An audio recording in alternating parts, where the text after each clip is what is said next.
ultra HNIs of India have over 32% of their wealth invested in residential real estate. Still, there's a false propaganda on the internet of renting over buying. Why?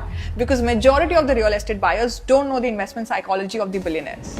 You see, the wise investors look at real estate just like stock, which is why they park their money in emerging micro markets just like small cap funds. And how to spot an emerging micro market?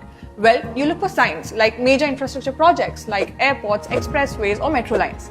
Or rising but affordable pricing, where property prices have been steadily increasing over the years but are still 20 to 40% lower than the neighboring areas. And rising job opportunities in the form of some industry giant opening an IT park or an economic zone. Now in Mumbai, Panvel has been ticking all these boxes. First the Navi Mumbai International Airport, then the Atal Setu Bridge.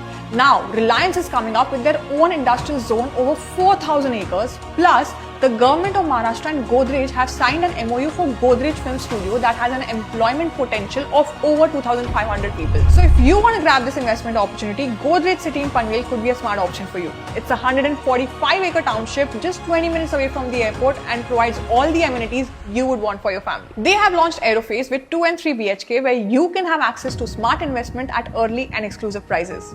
Use my code SHR10 and get a chance to avail free takeoff prizes. More details in the caption.